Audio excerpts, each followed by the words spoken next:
In front of me is Xiaomi Redmi A3x, and today I would like to show you how you can operate apps permissions.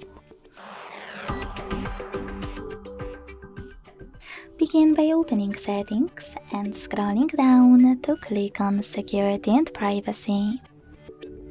Then scroll down again to click on Privacy and tap on Permission Manager. Following that, select one of your device's features you wish to manage and tap on one of your apps. I will go with Calendar from Not Allowed section. Now you need to tap on one of those options to apply a perfect one and go back. But you can also scroll all the way down to select See All Permissions and manage all of those only for a chosen app the same way. Thanks so much for watching. If you enjoyed this video, leave a like, comment and subscribe. Bye!